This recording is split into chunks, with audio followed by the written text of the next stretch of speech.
കാശിനാഥൻ ഭാഗം 67. രചന അവതരണം Divyaraj. Happy anniversary Vaishu. കാതോരം അവൻ്റെ നേർത്ത നാദത്തിനൊപ്പം കഴുത്തിൽ പതിഞ്ഞ ആ ചുംബനച്ചൂടിൽ മെല്ലെ കണ്ണുകൾ വലിച്ചു തുറന്നു വൈശു. കണ്ണേട്ടാ, ഞാൻ ഓർത്തു മറന്നിട്ടുണ്ടാവുമെന്ന്. കണ്ണ് ചിമ്മി തുറന്നുകൊണ്ട് എഴുന്നേൽക്കാൻ ഭാവിച്ചതും അവളിലേക്ക് അമർന്നവൻ. ഈ ചെക്കൻ കുറുമ്പ് കൂടുന്നുണ്ടോ? ഇരു കവിളിലും കൈ ചേർത്ത് വെച്ചവൾ. അങ്ങനെ മറക്കോ എൻ്റെ ടീച്ചറെ? എൻ്റെ ജീവിതമേ മാറ്റിമറിച്ച ദിവസമല്ലേ. പിന്നെ ദേ മൂന്നും കൂടി രാവിലെ തന്നെ വിളിച്ചു വിഷ് ചെയ്തിട്ടുണ്ട്. നിന്നെ വിളിച്ചിട്ട് കിട്ടുന്നില്ല എന്ന് പറയുന്നത് കേട്ടു. നല്ല ഉറക്കത്തിലായിരുന്നില്ലേ, അതാ സംസാരിക്കാൻ തരയത്തെ. പിന്നെ ഞാൻ വിഷ് ചെയ്തിട്ട് അവന്മാർ വിഷ് ചെയ്താൽ മതിയെന്ന് കരുതി. കണ്ണിറുക്കി പറഞ്ഞതും കള്ള കുശുമ്പൻ കൂർപ്പിച്ചു നോക്കിയവൾ.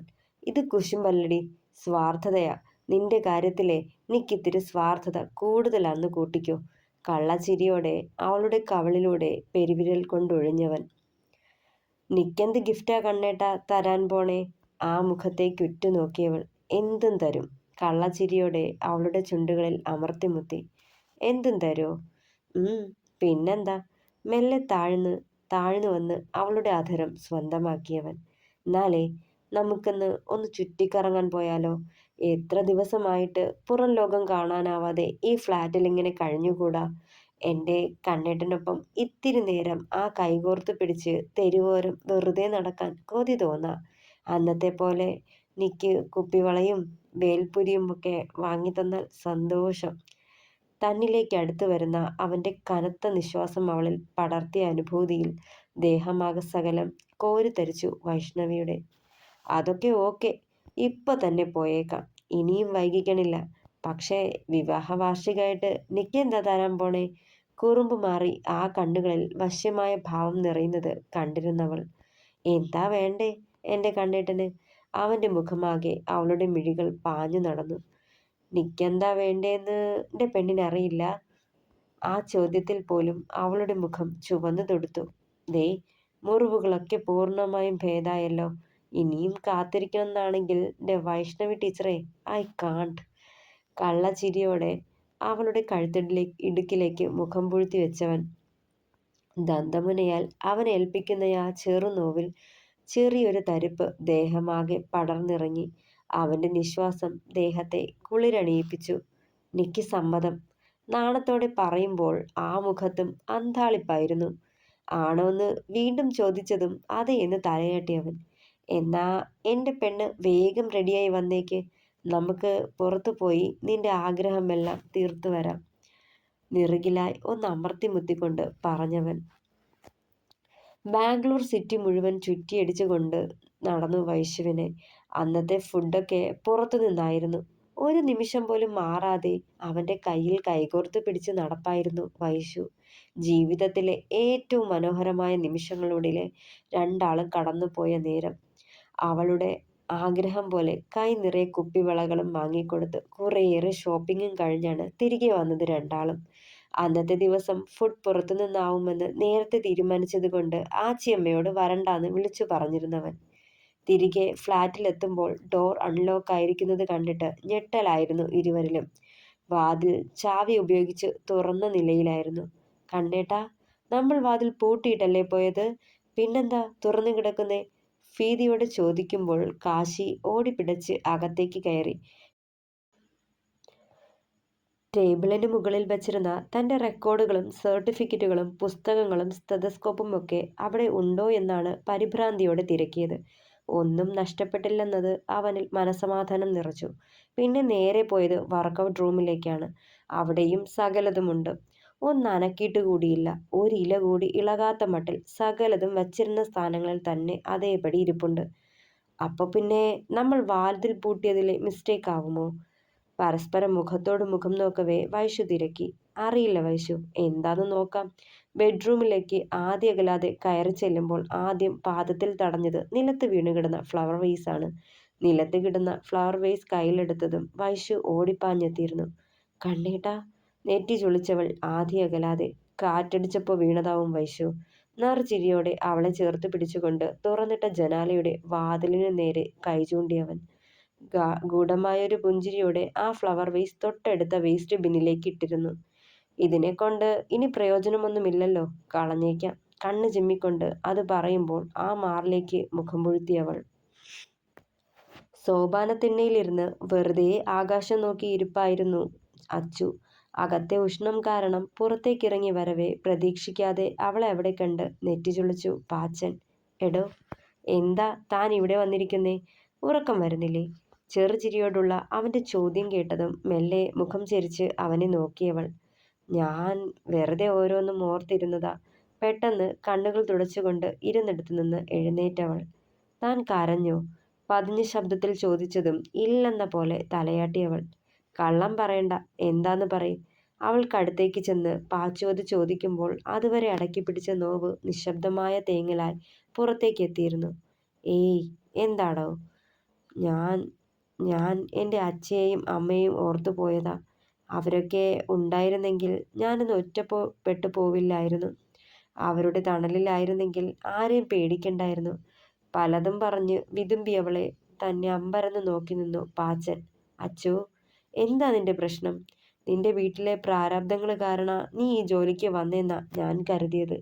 ഇത്ര ചെറുപ്രായത്തിലെ കുടുംബത്തിന്റെ ഭാരം തലയിലേക്ക് എടുത്തു വെച്ച നിന്നോടെന്തോ ഒരിഷ്ടം തോന്നിയിട്ടുണ്ട്. പക്ഷേ പലപ്പോഴും വീട്ടിലെ കാര്യങ്ങൾ ചോദിക്കുമ്പോൾ നീ ഒഴിഞ്ഞു മാറുകയാണ് പതിവ്. എന്താ കാര്യമെന്ന് പറയത്തുമില്ല. നിന്റെ മനസ്സിനെ അലട്ടുന്ന എന്തേലുമുണ്ടേൽ നിനക്ക് പറയാൻ.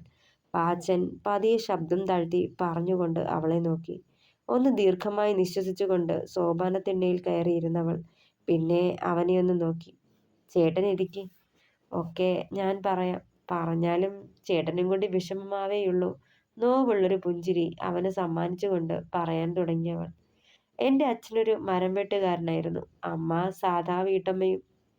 അച്ഛൻ്റെ ആ ചെറിയ വരുമാനം കൊണ്ട് വലിയ സന്തോഷത്തോടു കൂടിയ ജീവിതം മുന്നോട്ട് പോയിക്കൊണ്ടിരുന്നത്.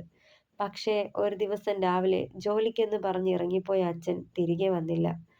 മരം വെട്ടുന്നതിനിടെ മറ്റൊരു മരത്തിന്റെ വലിയ ശിഖരം ഒടിഞ്ഞു വീണത് അച്ഛൻ്റെ കഴുത്തിലൂടായിരുന്നു. അവിടെ വെച്ച് തന്നെ അച്ഛൻ പോയി. കണ്ണു നിറച്ചു പിടിച്ച് വീണ്ടും തുടർന്നവൾ. അച്ഛൻ്റെ മരണവാർത്ത അമ്മയെ തളർത്തിക്കളഞ്ഞു. അച്ഛൻ്റെ മരിപ്പ് ചടങ്ങുകൾ അവസാനിച്ച് ബന്ധുക്കളെല്ലാവരും തിരികെ വീടുകളിലേക്ക് പോയ ദിവസം രാത്രി അമ്മ ആത്മഹത്യ ചെയ്തു. രാവിലെ ഉണർന്നപ്പോൾ തൊട്ടടുത്ത് അമ്മയെ കാണാതെ പുറത്തേക്കിറങ്ങി നോക്കിയ ഞാൻ കണ്ടത് പുറത്തെ പ്ലാവിൽ. അന്ന് എനിക്ക് 12 വയസ്സ് മാത്രമാ പ്രായം. ദിവസങ്ങളുടെ വ്യത്യാസത്തിൽ സ്വന്തമായവരെ നഷ്ടപ്പെട്ട് കഴിഞ്ഞ എനിക്ക് അഭയമായത് അയൽപ്പക്കത്തെ അമ്മിണി ചേച്ചിയും. ഒരു പെൺകുട്ടിയായോണ്ടാവും ബന്ധുക്കളാരും ഏറ്റെടുക്കാനും തയ്യാറായില്ല. അമ്മിണിയേച്ചിയുടെ വിവാഹം കഴിഞ്ഞിട്ടില്ല. ഒറ്റയ്ക്കായ കഴിഞ്ഞു പോയത്. എന്നെ ഒപ്പം കൂട്ടി. ആളോട് ആരും സംസാരിക്കില്ലായിരുന്നു. ഒറ്റപ്പെടുത്തിയ പോലെയാ മാറ്റി നിർത്തിയത്. പക്ഷേ എൻ്റെ അമ്മയും അച്ഛയും അവരോട് അങ്ങനൊരു അകൽച്ച കാട്ടിയിട്ടില്ല. അതിൻ്റെ സ്നേഹവും അവർക്ക് ഞങ്ങളോടുണ്ടായിരുന്നു. എന്നെ വീട്ടിലേക്ക് കൂട്ടിക്കൊണ്ടുപോയി നല്ല ഭക്ഷണവും പുതിയ വസ്ത്രവും ഒക്കെ തന്നു അമ്മിണിയേച്ചി. സന്ധ്യ കഴിയുമ്പോൾ പട്ടുചേലിയും ചുറ്റി തല നിറയെ പൂവും വെച്ച് വലിയ പൊട്ടൊക്കെ വെച്ച് ജോലിക്ക് പോവാന്നും പറഞ്ഞ് എന്നെ അകത്ത് പൂട്ടിയിട്ടിട്ട് ആള് പോകുമായിരുന്നു. പിന്നെ വരുന്നത് രാവിലെയും. ആദ്യമൊക്കെ ഒറ്റയ്ക്ക് ആ കുഞ്ഞു വീട്ടിൽ രാത്രി കഴിയാൻ ഭയമായിരുന്നു. പക്ഷേ പതിയെ പതിയെ അത് മാറി. പക്ഷേ അപ്പോഴും ചേച്ചി ചെയ്യുന്ന ജോലിയെപ്പറ്റി എനിക്കൊരറിവുമില്ലായിരുന്നു. മുതിർന്നപ്പോഴാണ് അതൊക്കെ മനസ്സിലായി തുടങ്ങിയത്. ജീവിക്കാൻ വേണ്ടി ശരീരം വിൽക്കുന്ന ഒരാളായിരുന്നവര്. നാട്ടുകാര് അവരെ എന്തുകൊണ്ടാണ് അകറ്റി നിർത്തിയെന്ന് പതിയെ ഞാൻ മനസ്സിലാക്കി. പക്ഷേ എനിക്കവരെ വെറുക്കാൻ തോന്നിയില്ല. അന്യയായ എന്നെ ചേർത്ത് പിടിക്കാൻ മനസ്സ് കാണിച്ചില്ലേ അവര്. ആ നന്ദിയും സ്നേഹവും. 10ാം ക്ലാസ്സിൽ നല്ല മാർക്കോടെ പാസ്സായി എന്നെ ദൂരെ ഒരു സ്കൂളിൽ അയച്ചു പഠിപ്പിച്ചു. അവിടുത്തെ ഹോസ്റ്റലിൽ തങ്ങാനുള്ള സൗകര്യവും ഉണ്ടായിരുന്നു. പിന്നെയുള്ള എൻ്റെ പഠിപ്പ് മുഴുവൻ ഹോസ്റ്റലിൽ തങ്ങിക്കൊണ്ടായിരുന്നു. വീട്ടിലേക്ക് വന്നാൽ നാട്ടുകാരുടെ മോശമായ ദൃഷ്ടി എനിക്ക് നേരെയും പതിയുമെന്ന ഭയമായിരുന്നു അമ്മിണി ചേച്ചിക്ക്. വല്ലപ്പോഴും കാണാൻ വരും, കൈ നിറയെ പലഹാരങ്ങളുമായി. വലിയ കുടുംബത്തിലെ മൂത്തയാളായിരുന്നുത്രേ. അനിയത്തിമാര് 4 പേരുണ്ടായിരുന്നു. കടവും പട്ടിണിയും പരിവട്ടവും വന്ന് അതിലൊരാൾ മരിച്ചപ്പോൾ ജോലി തേടി ഇറങ്ങിയത്രേ. ആരൊക്കെയോ ചേർന്ന് പറ്റിച്ച് ഈ കുരുക്കിലേക്ക് ചാടിച്ചു. രക്ഷപ്പെടാൻ കഴിയാതെ പോയി. പിന്നെ ഈ ചെളിക്കുണ്ടിലെ ദുർഗന്ധവും ശീലമായി. പക്ഷേ അപ്പോഴേക്കും കുടുംബത്തിൽ ശേഷിച്ച മറ്റുള്ളവരും കടബാധ്യതയുടെ പേരിൽ സ്വയം ജീവനെടുത്തിരുന്നു. അവിടെയും തന്നെ മാത്രം ഒറ്റപ്പെടുത്തി അവര് പൊയ്ക്കളഞ്ഞെന്ന് ചേച്ചി എപ്പോഴും പറയും. വേശ്യയായ ഒരുവൾക്ക് മാന്യമായൊരു ജോലി കൊടുക്കാൻ ആരും തയ്യാറായില്ല. പകൽ സമയം സദാചാരത്തിന്റെ മുഖംമൂടിയും അണിഞ്ഞ് രാത്രിയിൽ ശരീരം തേടി വരുന്നവര് തന്നെ അവരെ സമൂഹത്തിൽ ഒറ്റപ്പെടുത്തി.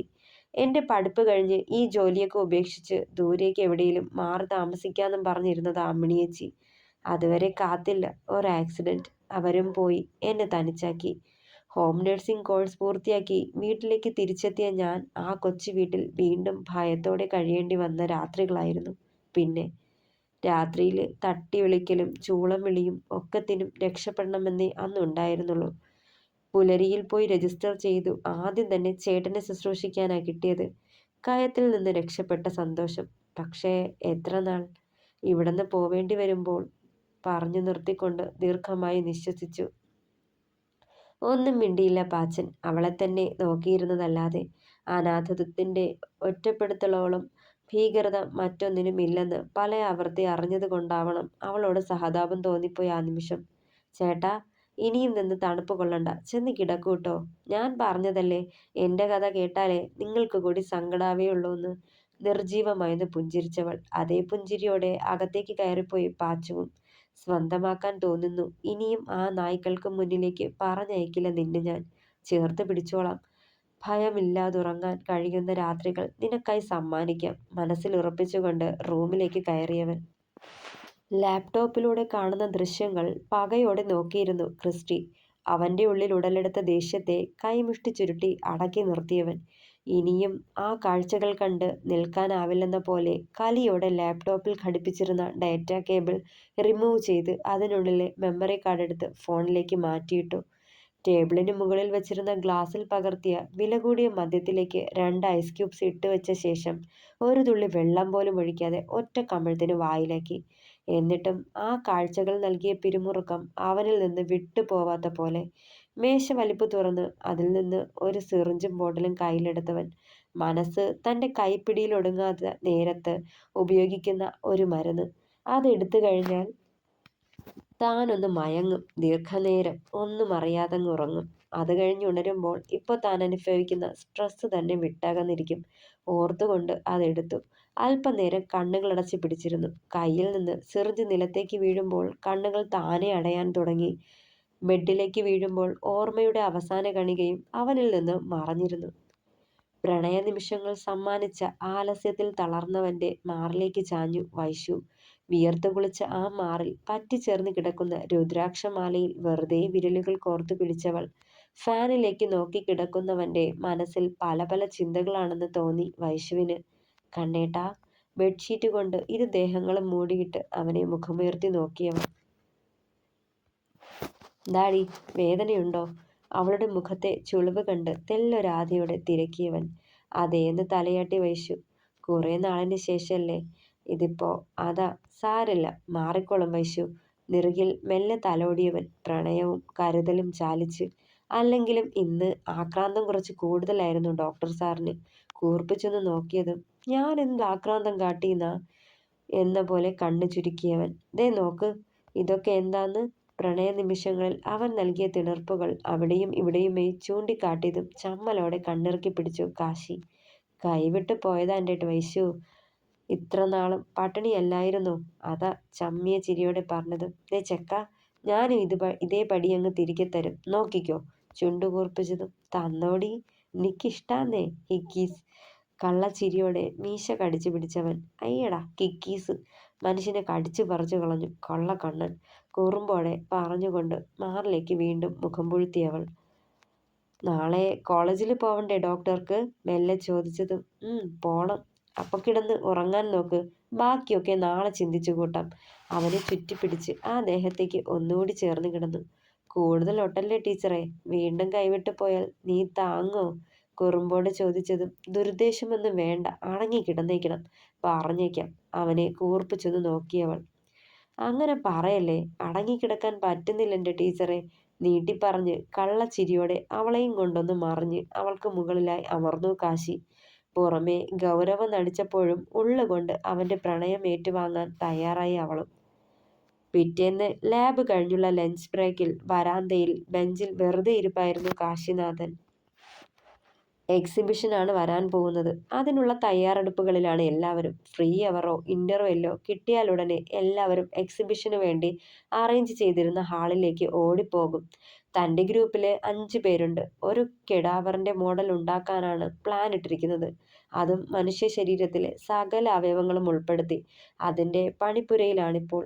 അതേപ്പറ്റി പലതും ഓർത്തുകൊണ്ടിരുന്നപ്പോഴാണ് തോളിൽ ആരുടെയോ കൈയമർന്നത്.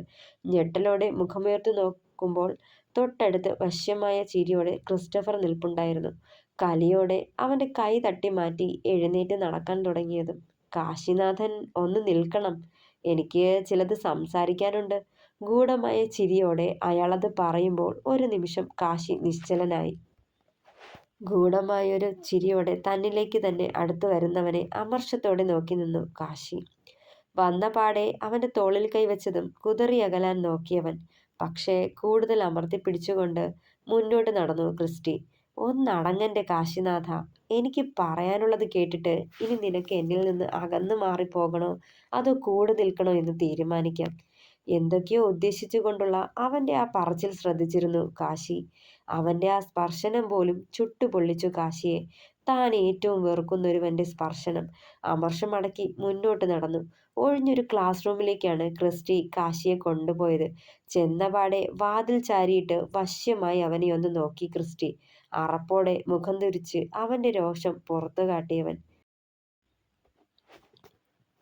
U are too hot Kashinathan. വല്ലാത്തൊരു ഭാവത്തിൽ ക്രിസ്റ്റി അത് പറയുമ്പോൾ ദഹിപ്പിക്കുന്നൊരു നോട്ടമായിരുന്നു കാശിയുടെ മറുപടി. നിനക്കെന്താ പറയേണ്ടതെന്ന് വെച്ചാൽ വേഗം പറയ്. എനിക്ക് പോവേണ്ട അത്യാവശ്യമുണ്ട്. പല്ല് ഞെരിച്ച് കോപമടക്കിയവൻ. കൂൾ കൂൾ കാശിനാഥൻ, ഇങ്ങനെ ചുവന്ന് തെടുക്കല്ലേ. I can control myself. പറയുന്നതിനൊപ്പം അവൻ്റെ ഇരുതോളിലും അമർത്തി പിടിച്ചു ക്രിസ്റ്റി. സത്യം പറയാലോ കാശിനാഥ, നീയുമൊത്തുള്ള അന്നത്തെ ആ ദിവസം, ഉഫ്, നമ്മുടെ ആദ്യ കൂടിച്ചേരൽ ഇന്നേ വരെ എൻ്റെ മനസ്സിൽ നിന്ന് മാഞ്ഞിട്ടില്ല. സ്വയം നെഞ്ചിൽ കൈവച്ച് ക്രിസ്റ്റി അത് പറയുമ്പോൾ പുഴുവരിക്കുന്ന ആ ഓർമ്മകളുടെ ചൂരിൽ കണ്ണുകൾ മുറുകെ അടച്ചു കാശിനാഥൻ. അന്നത്തേതിൽ പിന്നെ പല രാത്രികളിലും നീ എൻ്റെ ഉറക്കം കെടുത്തിക്കളഞ്ഞു. ഒത്തിരി മോഹിച്ചിരുന്നു നിന്നെ അതേപോലെ ഒരു തവണ കൂടി കിട്ടിയിരുന്നെങ്കിലെന്ന്. പക്ഷേ പിന്നൊരിക്കൽ പോലും അതിന് കഴിയാതെ പോയി. എല്ലാ ആശകളും ഉള്ളിലൊതുക്കി ജീവിക്കുമ്പോഴാ നീ കാരണം നരേഷ് ജയിലിലായതറിഞ്ഞത്. അവനിൽ നിന്ന് നീ ഈ ബാംഗ്ലൂർ സിറ്റിയിലേക്ക് വീണ്ടും വന്നിട്ടുണ്ടെന്ന് മനസ്സിലാക്കി. വർഷങ്ങൾക്കിപ്പുറം വീണ്ടും ഈ സിറ്റിയിൽ വച്ച് മഴ നനഞ്ഞു നിന്ന നിന്നെ ഒരു പെണ്ണിനൊപ്പം കണ്ടപ്പോൾ ഞാൻ അനുഭവിച്ച ആനന്ദം. ആ രാത്രി നനഞ്ഞൊട്ടിയ നിന്റെ ആ ഉടൽ ഓർത്തോർത്ത ഞാൻ എൻ്റെ ആഗ്രഹം നിറവേറ്റിയത്. ഹോ, വല്ലാത്ത ഭാവത്തിൽ കീഴ്ചുണ്ട് കടിച്ചു പിടിച്ചവൻ. ഉള്ളിലെ വെറുപ്പ് മുഴുവൻ കൈമുഷ്ടി ചുരുട്ടി അമർത്തി പിടിച്ചു കാശിനാഥൻ. അന്നത്തെ ആ ചെറിയ ചെക്കനിൽ നിന്ന് സർവ്വഗുണവും ഒത്തൊരാണിലേക്ക് മാറിയ നീ എന്നിൽ വീണ്ടും ഭ്രാന്തായി. സ്വന്തമാക്കണമെന്ന് മനസ്സ് വീണ്ടും കൊതിച്ചു. അങ്ങനെയാ ഈ കോളേജിലേക്ക് ഞാൻ നിനക്ക് വേണ്ടി വന്നത്. അതിനുവേണ്ടി നിങ്ങളുടെ പ്രൊഫസറോടെ കാലൊടിക്കേണ്ടി വന്നെനിക്ക്. ചെറിയ കാർ ആക്സിഡന്റിലൂടെ. ലാഘവത്തോടെ ക്രിസ്റ്റി അത് പറയുമ്പോൾ നടുക്കത്തോടെ അവനെ ഉറ്റുനോക്കി കാശിനാഥൻ. യെസ്, അതൊരു പ്ലാൻഡ് ആക്സിഡന്റ് ആയിരുന്നു കാശിനാഥൻ. എനിക്ക് എവിടേക്ക് കയറി പറ്റാനൊരു വഴിയൊരുക്കാനായി. പക്ഷേ ഇവിടേക്ക് വന്നപ്പോഴാണ് ഞാൻ അറിഞ്ഞത് നിനക്ക് മറ്റൊരവകാശിയുണ്ടെന്ന്. പക തോന്നിപ്പോയി നിന്റെ മറ്റവളോട്. അന്ന് ആ വഴിയരികിൽ നിനക്കൊപ്പം കണ്ട സുന്ദരിയായ പെണ്ണ് നിന്റെ ഭാര്യയാവുമെന്ന് ഞാൻ ഊഹിച്ചു. എനിക്ക് പ്രിയപ്പെട്ടതിനെ കൈവശം വച്ചിരിക്കുന്നവളെ അങ്ങ് തീർത്താലോ എന്ന് പോലും തോന്നി. ക്രിസ്റ്റി അത് പറയുമ്പോൾ കാശി ഞെട്ടലോടെ മുഖമുയർത്തി അവനെ നോക്കി. പക്ഷേ ചെയ്തില്ല. അതും നിനക്ക് വേണ്ടി. നിനക്ക് വീണ്ടും ഭ്രാന്ത് പിടിച്ചാലോ? വീണ്ടും നിന്നെ എനിക്ക് നഷ്ടപ്പെടില്ലേ? അത് സഹിക്കാനൊക്കില്ലേ എനിക്ക്? ഇത്രയും കാത്തിരുന്ന് എൻ്റെ കൈക്കുള്ളിലേക്ക് വന്നു ചേർന്നതല്ലേ നീ. വീണ്ടും നഷ്ടപ്പെടുത്താൻ തോന്നിയില്ല. നീയുമായി കൂടുതൽ അടുക്കാൻ നോക്കി. ഭീഷണിപ്പെടുത്തി വരുതിക്ക് വരുത്താൻ ശ്രമിച്ചു. പക്ഷേ ആ പഴയ കുഞ്ഞു ചെക്കനല്ലെന്ന് നീ ബോധിപ്പിച്ചു തന്നു. സത്യത്തിൽ അതോടെ എനിക്ക് ഹരമേറി. ഇടഞ്ഞു നിൽക്കുന്ന നിന്നെ മെരുക്കിയെടുത്ത് എൻ്റെ വരുതിയിൽ വരുത്തണമെന്ന ചിന്തയായി. അതിനുവേണ്ടി ഒരവസരം കാത്തു നിന്ന എൻ്റെ മുന്നിലേക്കാണ് ആ സന്തോഷ വാർത്ത എത്തിയത്. നിന്റെ ഭാര്യ എന്ന് പറയുന്നവൾക്ക് എന്തോ ആക്സിഡൻ്റായെന്നും ഇപ്പോൾ നിന്നോടൊപ്പം ഫ്ലാറ്റിലുണ്ടെന്നും. അതിനൊപ്പം ലോട്ടറി അടിച്ച പോലെ മറ്റൊരു വാർത്ത കൂടി. നിങ്ങളെ കാണാൻ അരവിന്ദും സ്റ്റുഡൻസും കൂടി അവിടേക്ക് വരുവാന്ന്. പിന്നെ വൈകിയില്ല. വേഗം ഷോപ്പിൽ ചെന്ന് അവിടെയുള്ളതിൽ ഏറ്റവും മനോഹരമായൊരു ബൊക്കയും വാങ്ങി അവർക്കൊപ്പം നിന്റെ ഫ്ലാറ്റിലേക്ക് വന്നു. അവിടെ വെച്ച് ഞാൻ അറിഞ്ഞു നീ അവൾക്കും അവൾ നിനക്കും എത്രമാത്രം പ്രിയപ്പെട്ടതാണെന്ന്. വാശിയേറി അവളോടുള്ള പകയും, ഞാൻ മോഹിച്ചതിനെ മറ്റൊരുവൾ സ്വന്തമാക്കിയതിലുള്ള പക. പക്ഷേ അങ്ങനങ്ങ് വിട്ടുകൊടുക്കാൻ പറ്റുമോ എനിക്ക് നിന്നെ? ഞാൻ ആ ബൊക്കെ നിന്റെ ബെഡ്റൂമിൽ നിങ്ങളുടെ ബെഡിന് നേരെയുള്ള TV സ്റ്റാൻഡിൽ പ്രതിഷ്ഠിച്ചു. നീയും നിന്റെ ഭാര്യയും അതിൻ്റെ സൗന്ദര്യം ആസ്വദിച്ച സമയം അറിയാതെ പോയ ഒരു കാര്യമുണ്ടായിരുന്നു. അതിനുള്ളിൽ ആരും അറിയാതൊരു വീഡിയോ ക്യാമറ നിങ്ങളെ ഒളിഞ്ഞു നോക്കുന്ന സത്യം. അവനിൽ നിന്ന് കേട്ട വാർത്തയിൽ തറഞ്ഞു നിന്ന് പോയി കാശി. അവനെ തന്നെ തുറച്ചു നോക്കിയവൻ. യെസ് മാൻ. നീയും അവളും തമ്മിലുള്ള സ്വകാര്യ നിമിഷങ്ങളും പിന്നെ അവളുടെ ഒക്കെ ആ ക്യാമറയിൽ പകർത്തിയിരുന്നു. നീ അവളുടെ മുറിവ് ഡ്രസ് ചെയ്യുന്നതും അന്നേരം അവളുടെ ശരീരത്തിൽ നീ കാട്ടുന്ന കുസൃതിയും ഒക്കെ ഞാൻ കണ്ടു. നാവ് വരണ്ട പോലെ അവനെ തന്നെ നോക്കി നിന്നു കാശിനാഥൻ, ഒരക്ഷരം പോലും ഉരിയാടാനാവാതെ. ഞാൻ കൊണ്ടുവച്ച സാധനം ഞാൻ തന്നെ വന്നെടുത്തിരുന്നു കഴിഞ്ഞ ദിവസം. നീയും അവളും ഫ്ലാറ്റിലില്ലാത്ത നേരത്ത് ഒരു കള്ളത്താക്കോൽ ഉപയോഗിച്ച് ആ ഫ്ലാറ്റ് തുറന്നു. ആരും അറിയാതെ അതിനുള്ളിൽ നിന്ന് ഞാൻ കൊണ്ടുവച്ച ക്യാമറ തിരികെ എടുത്തു. നീയോ നിന്റെ ഭാര്യയോ അതറിയാതെ പോയി. നടുക്കത്തോടെ അവനെ നോക്കി നിന്ന കാശിനാഥന്റെ തോളിൽ വീണ്ടും കൈയമർത്തി ക്രിസ്റ്റി. ഇത്തവണ തെന്നി മാറുകയോ അമർഷത്തോടെ പെരുമാറുകയോ ചെയ്തില്ലവൻ. നിനക്ക് കാണണ്ടേ കാശിനാഥ ആ വീഡിയോസ്? നിന്റെ ഭാര്യയുടെ, നിങ്ങളുടെ ഹോട്ട് പ്രണയ നിമിഷങ്ങൾ. ഉഫ്. നെഞ്ചിൽ തട്ടി കീഴ്ച്ചുണ്ട് കടിച്ചു പിടിച്ചവൻ. അതേ മരവിപ്പിൽ നിൽപ്പുണ്ടായിരുന്നു കാശിനാഥൻ. ക്രിസ്റ്റി വേഗം ഫോൺ ഓൺ ചെയ്ത് സ്ക്രീൻ അവന് നേരെ പ്രദർശിപ്പിച്ചു. കണ്ണേട്ടാ, എനിക്ക് നല്ല പെയിൻ ഉണ്ട് കേട്ടോ. ആ. കണ്ണുകൾ മുറുക്കി അടച്ചിരുന്ന വൈശുവിൻ്റെ തോളിലെ മുറിവ് ഡ്രസ് ചെയ്യുകയായിരുന്നു കാശിനാഥൻ. പാതി മറിച്ച അവളുടെ നഗ്നമായ തോൾഭാഗം അതിലൂടെ കണ്ട് അവനൊന്ന് വിറച്ചു. ക്രിസ്റ്റിയെ മുഖമുയർത്തി നോക്കി. എന്തിനു വേണ്ടിയാ നീ ഇത് ചെയ്തത്? വിറച്ചുപോയി അവൻ്റെ ശബ്ദം. നിനക്ക് വേണ്ടി. നിന്നെ എനിക്ക് വേണം. അന്നത്തെ പോലെ വല്ലാത്ത ഭാവത്തിൽ അവൻ്റെ കഴുത്തിടുക്കിലേക്ക് മുഖമമർത്തി ക്രിസ്റ്റി. കണ്ണുകൾ മുറുക്കി അടച്ചു കാശിനാഥൻ. പുഴുത്ത പട്ടി അരികിൽ വന്ന് നിൽക്കുമ്പോൾ അതിൻ്റെ ശരീരത്തിൽ നിന്ന് വമിക്കുന്ന ദുർഗന്ധം അവൻ്റെ നാസികയിലേക്ക് അരിച്ചു കയറിയിരുന്നു ആ നിമിഷം. തുടരും. അഭിപ്രായങ്ങൾ പറയാതെ പോവരുതേ പ്ലീസ്. കാശിനാഥൻ ഈ ഒരു സന്ദർഭം എങ്ങനെ തരണം ചെയ്യുമെന്ന് നമുക്ക് നെക്സ്റ്റ് പാർട്ടിൽ കാണാം. അപ്പോൾ താങ്ക് യു.